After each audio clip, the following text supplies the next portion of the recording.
நியாயாதிபதிகள் 20வது அதிகாரம் 1. அப்பொழுது தான்முதல் பெயர்ச்செபா மட்டுமுள்ள இஸ்ரவேல் புத்திரர் அனைவரும் கீலேயா தேசத்தாருடன் மிஸ்பாவிலே கர்த்தருக்கு முன்பாக ஏகோபித்து சபையாக கூடினார்கள். 2. சகல ஜனங்களின் அதிபதிகளும் இஸ்ரவேலின் சகல கோத்திரத்தாரும் தேவனுடைய ஜனமாகிய சபையாக கூடிநின்றார்கள். அவர்கள் பட்டயம் உருவுகிற 4,00,000 காலாட்கள். 3. இஸ்ரவேல் புத்திரர் மிஸ்பாவுக்கு வந்த செய்தியை பென்யமீன் புத்திரர் கேள்விப்பட்டார்கள். அந்த அக்கிரமம் நடந்தது எப்படி, சொல்லுங்கள் என்று இஸ்ரவேல் புத்திரர் கேட்டார்கள். 4. அப்பொழுது கொலை செய்யப்பட்ட ஸ்திரீயின் புருஷனாகிய லேவியன் மாறுதரமாக, நானும் என் மறுமனையாட்டியும் பென்யமீன் நாட்டிலுள்ள கிபியாவிலே இராத்தங்க வந்தோம். 5. அப்பொழுது கிபியா பட்டணத்தார் எனக்கு விரோதமாய் எழும்பி என்னை கொலை செய்ய நினைத்து, நான் இருந்த வீட்டை இராத்திரியிலே வளைந்து கொண்டு என் மறுமனையாட்டியை அவமானப்படுத்தினார்கள். அதனாலே அவள் செத்துப்போனாள். 6. ஆகையால் இஸ்ரவேலிலே அவர்கள் இப்படிப்பட்ட முறைகேட்டையும் மதிகேட்டையும் செய்தபடியினால் நான் என் மறுமனையாட்டியை பிடித்து துண்டித்து இஸ்ரவேலின் சுதந்திரமான சகல நாடுகளுக்கும் அனுப்பினேன். 7. நீங்கள் எல்லாரும் இஸ்ரவேல் புத்திரராமே, இங்கே ஆலோசித்து தீர்மானம் பண்ணுங்கள் என்றான். 8. அப்பொழுது எல்லா ஜனங்களும் ஏகமாய் எழும்பி, நம்மில் ஒருவரும் தன் கூடாரத்திற்கு போகவும்படாது, ஒருவனும் தன் வீட்டிற்கு திரும்பவும்படாது. 9. இப்பொழுது கிபியாவுக்குச் செய்ய வேண்டியது என்னவென்றால், சீட்டு போட்டு அதற்கு விரோதமாக போவோம். 10. பென்யமீன் கோத்திரமான கிபியா பட்டணத்தார் இஸ்ரவேலிலே செய்த எல்லா மதிகேட்டுக்கும் தக்கதாக ஜனங்கள் வந்து செய்யும்படிக்கு, நாம் தானியதவசங்களைச் சம்பாதிக்கிறதற்கு இஸ்ரவேல் கோத்திரங்களிலெல்லாம் 100 பேரில் 10 பேரையும் 1000 பேரில் 100 பேரையும் 10,000 பேரில் 1000 பேரையும் தெரிந்தெடுப்போம் என்றார்கள். 11. இஸ்ரவேலரெல்லாரும் ஒன்றுபோல ஏகோபித்து பட்டணத்திற்கு முன்பாக கூட்டங்கூடி. 12. அங்கே இருந்த இஸ்ரவேலின் கோத்திரத்தார் பென்யமீன் கோத்திரமெங்கும் ஆட்களை அனுப்பி, உங்களுக்குள்ளே நடந்த இந்த அக்கிரமம் என்ன? 13. இப்பொழுது கிபியாவில் இருக்கிற பேலியாளின் மக்களாகிய அந்த மனுஷரை நாங்கள் கொன்று, பொல்லாப்பை இஸ்ரவேலை விட்டு விலக்கும்படிக்கு அவர்களை ஒப்புக்கொடுங்கள் என்று சொல்லச் சொன்னார்கள். பென்யமீன் புத்திரர் இஸ்ரவேல் புத்திரராகிய தங்கள் சகோதரரின் சொல்லை கேட்க மனமில்லாமல் 14. இஸ்ரவேல் புத்திரரோடு யுத்தம் பண்ண புறப்படும்படிக்கு பட்டணங்களிலிருந்து கிபியாவுக்கு வந்து கூடினார்கள். 15. கிபியாவின் குடிகளிலே தெரிந்து கொள்ளப்பட்ட 700 பேரையல்லாமல் அந்நாளில் பட்டணங்களிலிருந்து வந்து கூடின பட்டயம் உருவுகிற மனுஷரின் இலக்கம் 26,000 பேர் என்று தொகையிடப்பட்டது. 16. அந்த ஜனங்களெல்லாருக்குள்ளும் தெரிந்து கொள்ளப்பட்ட இடதுகை வாக்கான 700 பேர் இருந்தார்கள். அவர்கள் அனைவரும் ஒரு மயிரிழையும் தப்பாதபடிக்கு கவண்கள் எறிவார்கள். 17. பென்யமீன் கோத்திரத்தையல்லாமல் இஸ்ரவேலிலே பட்டயம் உருவுகிற மனுஷர் 4,00,000 பேர் என்று தொகையிடப்பட்டது. இவர்களெல்லாரும் யுத்தவீரராயிருந்தார்கள். 18. இஸ்ரவேல் புத்திரரான அவர்கள் எழும்பி, தேவனுடைய வீட்டிற்கு போய், எங்களில் யார் முந்தி போய் பென்யமீன் புத்திரரோடு யுத்தம் பண்ண வேண்டும் என்று தேவனிடத்தில் விசாரித்தார்கள். அதற்கு கர்த்தர், யூதா முந்தி போக வேண்டும் என்றார். 19. அப்பொழுது இஸ்ரவேல் புத்திரர் காலமே எழுந்து புறப்பட்டு கிபியாவுக்கு எதிராக பாளையமிறங்கினார்கள். 20. பின்பு இஸ்ரவேல் மனுஷர் பென்யமீனோடு யுத்தம் பண்ண புறப்பட்டு கிபியாவிலே அவர்களுக்கு எதிராக போர் செய்ய அணிவகுத்து நின்றார்கள். 21. ஆனாலும் பென்யமீன் புத்திரர் கிபியாவிலிருந்து புறப்பட்டு இஸ்ரவேலில் 22,000 பேரை அன்றைய தினம் தரையிலே விழும்படி சங்கரித்தார்கள். 22. இஸ்ரவேல் ஜனங்கள் தங்களை திடப்படுத்திக் கொண்டு முதல் நாளில் அணிவகுத்து நின்ற ஸ்தலத்திலே மறுபடியும் போர் செய்ய அணிவகுத்து நின்றார்கள். 23.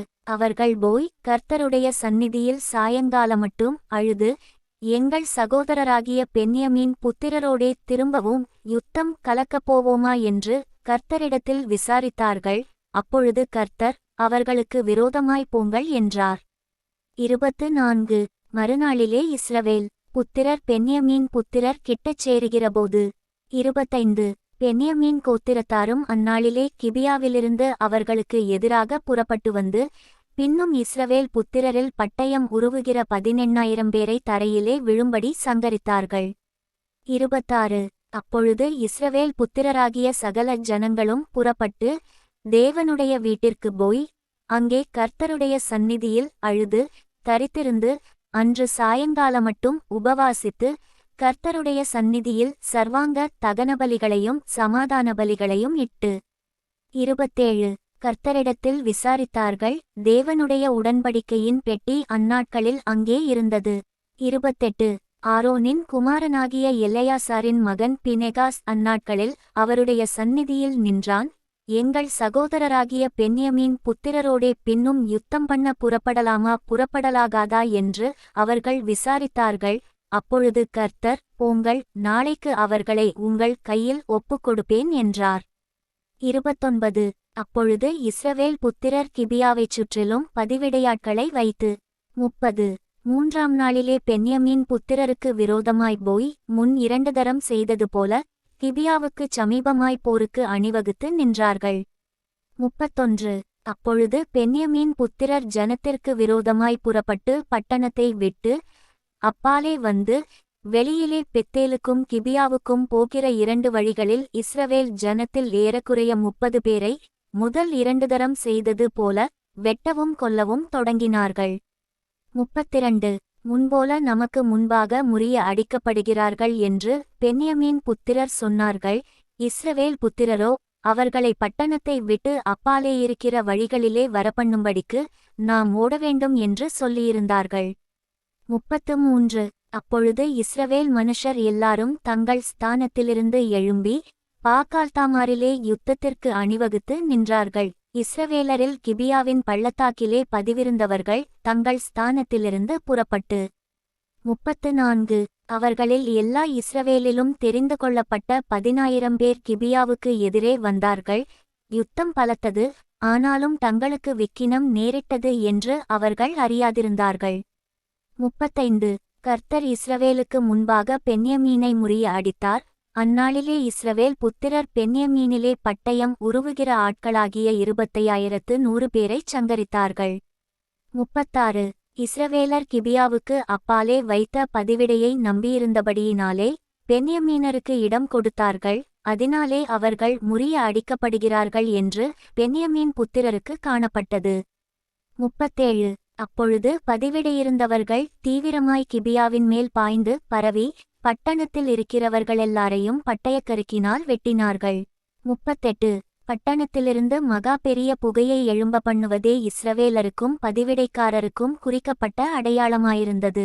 39 ஆகையால் இஸ்ரவேலர் யுத்தத்திலே பின்வாங்கினபோது பென்யமீனர் முந்தின யுத்தத்தில் நடந்தது போல அவர்கள் நமக்கு முன்பாக முறிய அடிக்கப்படுகிறார்களே என்று சொல்லி இஸ்ரவேலரில் ஏறக்குறைய 30 பேரை வெட்டவும் கொல்லவும் தொடங்கினார்கள்.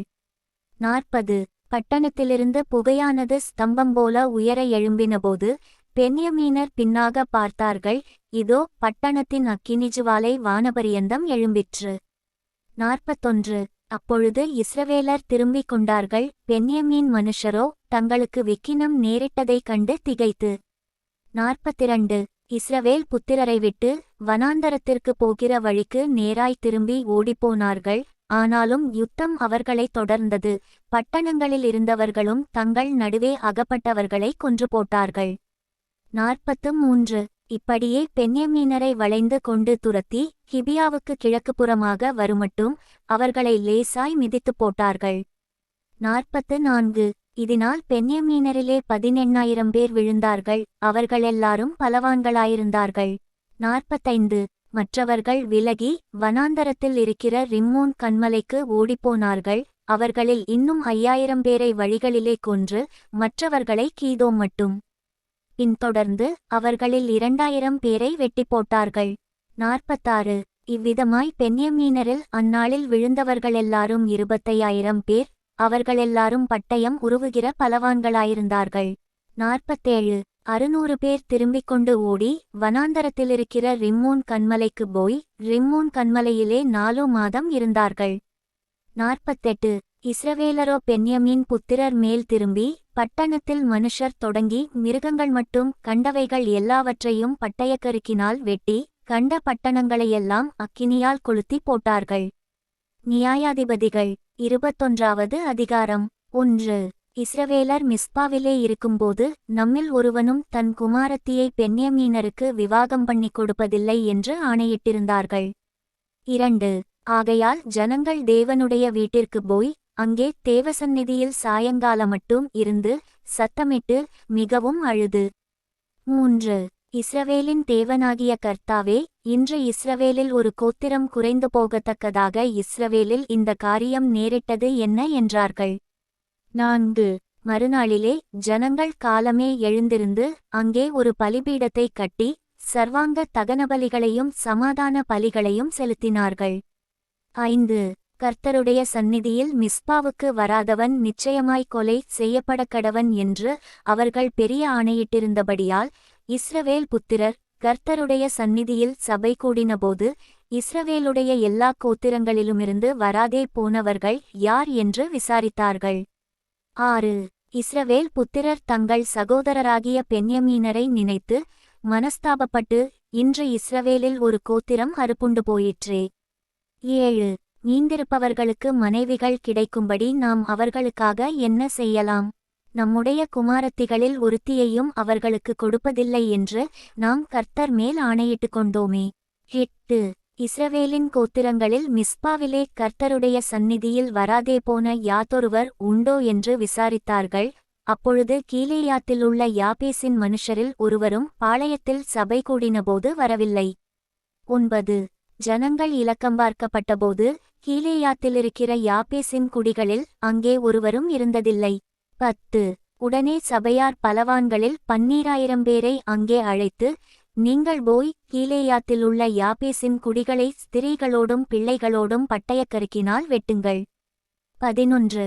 சகல ஆண்பிள்ளைகளையும் புருஷரை அறிந்த சகல பெண்பிள்ளைகளையும் சங்கரிக்கக்கடவீர்கள் என்று அவர்களுக்கு கட்டளையிட்டு அனுப்பினார்கள். 12.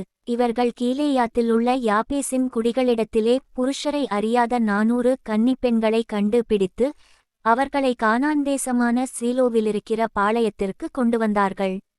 13. அப்பொழுது ரிம்மோன் கன்மலையிலிருக்கிற பென்யமீன் புத்திரரோடே பேசவும் அவர்களுக்குச் சமாதானம் கூறவும் சபையார் எல்லாரும் மனுஷரை அனுப்பினார்கள். 14. அப்படியே அக்காலத்தில் பென்யமீனர் திரும்ப வந்தார்கள். கீலேயாத்திலிருக்கிற யாபேசின் ஸ்திரீகளில் உயிரோடே வைத்த பெண்களை அவர்களுக்கு கொடுத்தார்கள்.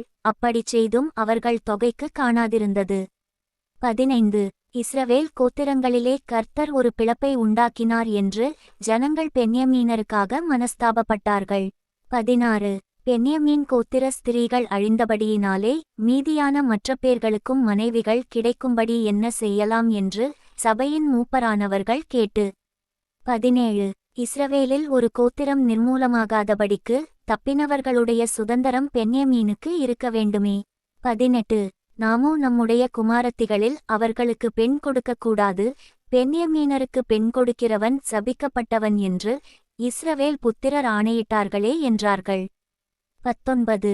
பின்னும் இதோ பெத்தேலுக்கு வடக்கே பெத்தேலிலிருந்து சீகேமுக்கு போகிற பாதைக்கு கிழக்காகவும் லிபோனாவுக்கு தெற்காகவும் இருக்கிற சீலோவிலே வருஷந்தோறும் கர்த்தருக்கு பண்டிகை கொண்டாடப்படுகிறதே என்று சொல்லி. 20. அவர்கள் பென்யமீன் புத்திரரை நோக்கி, நீங்கள் போய் திராட்சத் தோட்டங்களிலே பதிவிருந்து. 21. சீலோவின் குமாரத்திகள் கீதவாத்தியத்தோடே நடனம் பண்ணுகிறவர்களாய் புறப்பட்டு வருகிறதை நீங்கள் காணும்போது திராட்சத் தோட்டங்களிலிருந்து புறப்பட்டு உங்களில் அவரவர் சீலோவின் குமாரத்திகளில் ஒவ்வொரு பெண்ணை பிடித்து பென்யமீன் தேசத்திற்கு கொண்டு போங்கள். 22. அவர்களுடைய தகப்பன்மாராகிலும் சகோதரராகிலும் எங்களிடத்தில் முறையிட வரும்போது நாங்கள் அவர்களை நோக்கி, எங்கள் நிமித்தம் அவர்களுக்கு தயவு செய்யுங்கள், நாங்கள் யுத்தம் பண்ணி அவனவனுக்கு மனைவியை வாங்கிக் கொடுக்கவில்லை, உங்கள் மேல் குற்றமுண்டாக இப்போது நீங்கள் அவர்களுக்கு மனைவிகளைக் கொடுக்கவும் இல்லை என்போம் என்று சொன்னார்கள். 23. பென்யமீன் புத்திரர் அப்படியே செய்து நடனம் பண்ணுகிறவர்களிலே தங்கள் தொகைக்குச் சரியான பெண்களை மனைவிகளாக பிடித்துக்கொண்டு தங்கள் சுதந்திரத்திற்கு திரும்பிப்போய் பட்டணங்களை புதுப்பித்து கட்டி அவைகளில் குடியிருந்தார்கள். 24. இஸ்ரவேல் புத்திரரும் அக்காலத்திலே அவ்விடம் விட்டு அவரவர் தங்கள் கோத்திரத்துக்கும் தங்கள் குடும்பத்துக்கும் போய் அவரவர் தங்கள் சுதந்திரத்தில் சேர்ந்தார்கள். 25. அந்நாட்களிலே இஸ்ரவேலில் ராஜா இல்லை, அவனவன் தந்தன் பார்வைக்குச் சரிபோனபடி செய்து வந்தான்.